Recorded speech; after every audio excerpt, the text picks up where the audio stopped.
Welcome to KK News, the home of EV news.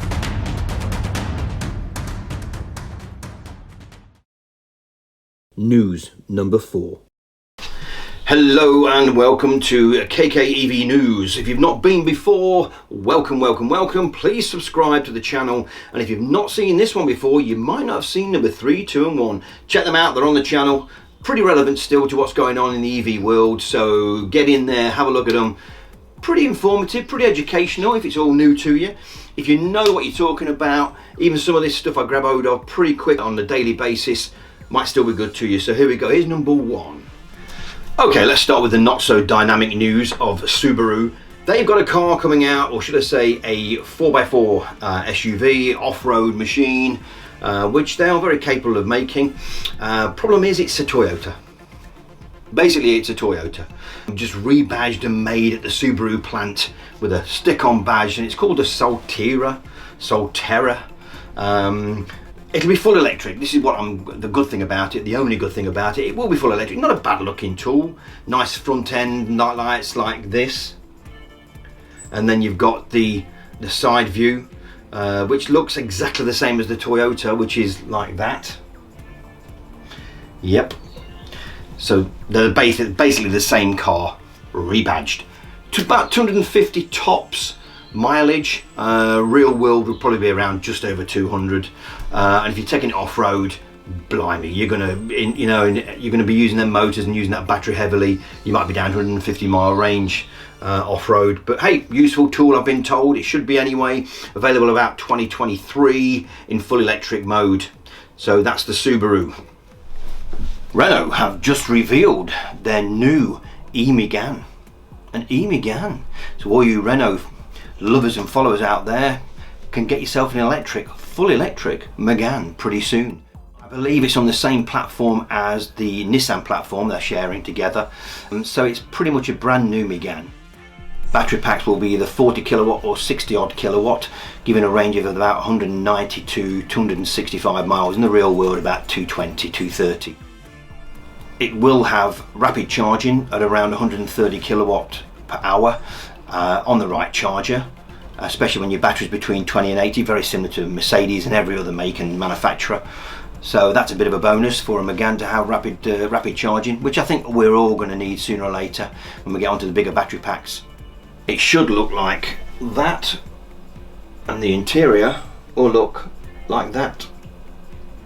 It will also come with 4 types of regen.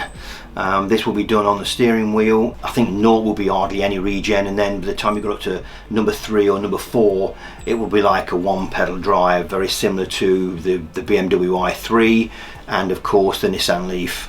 The MEGANE E-Tech will be around 215 brake horsepower, so it won't be a slow thing, should be okay. And like I say, if you go for the bigger battery pack, they're saying 292 mile range, but I just cannot see that. I think it's going to drop to about 240 in real world, so we'll wait and see on that one. They're all telling lies regarding their range, just the same as petrol and diesel cars do. Even now, this will do 70 miles to the gallon, they end up doing 50. But yeah, no change from that one, nothing definitely changes there. And shock horror, it will actually tow. You'll be able to tow up to 900 kilos, which ain't too bad. That's a small caravan, large trailer, so that ain't bad. That's only a Renault MEGANE size, no bigger than the original one. So a bit of a bonus that it can tow.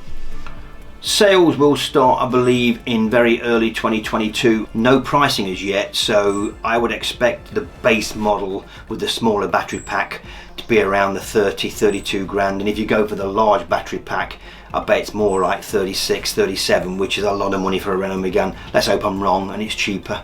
Next up in line in the EV KK news is Mercedes. Mercedes have come out with a new E-Class, a full electric E-Class. There's talk about it doing 400 mile. Wouldn't really look into that deeply. Quite a huge battery. It's a 90 kilowatt battery. They're reckoning 410 miles of range. I would say more 340 if you're lucky in real world driving. Mind if it's got that size battery pack or not. Mercedes should be pretty good, let's face it, but it'll have a heavy price, you know that. Roomier than the E-Class saloon. It's got 170 kilowatt charging capability, which is pretty rapid to say the least, but that will only work if you're on the right charger at the right time, where your battery is between 20 and 80%, and then the curve might be pretty bad. after 80%, and it could take a bit longer, but let's just hope to get this thing right, because it is going to be a pricey motor in the region of about £60,000, and at 60k it better be good, folks. But the problem I have got with these top end EVs is that the likes of me and yourself, probably, no disrespect if you're a rich man out there and you can afford it, but let's get this right, Merc. Let's get it to the £20,000 to £25,000 mark.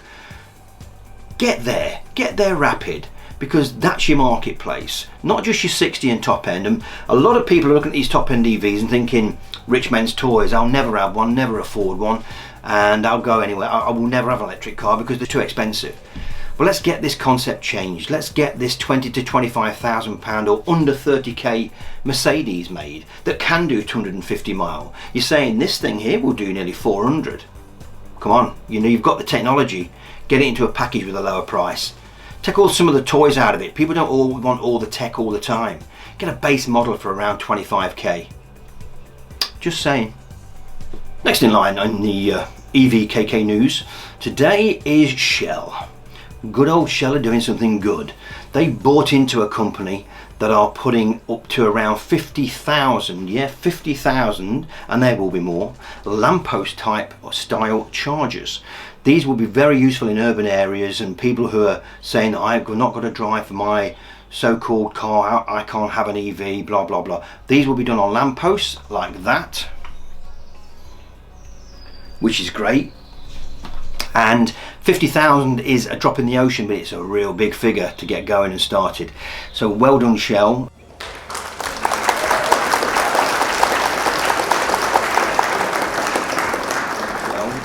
It's not been cheap for them to buy this company out that's already done all the homework and the configuration for these things, but obviously they'll take it to the next level. And it's also nice to see Shell trying to get into the EV and electrical side, and I know they've got their own chargers at some of their petrol stations now, but it's nice to see that they are looking at more green energy.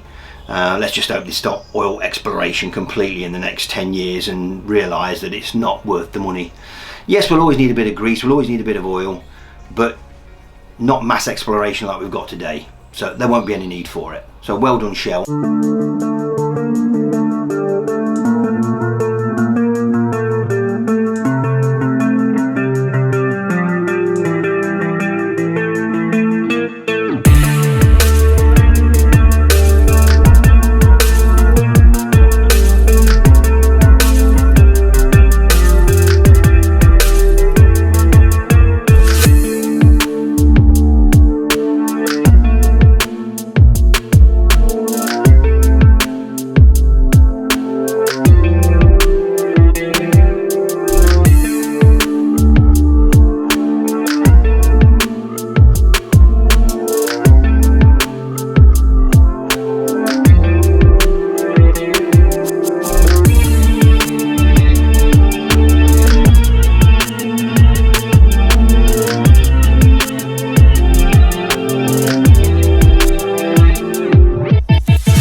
Great having these chargers at lampposts for people, but if you can't afford the car, what's the point of the charger?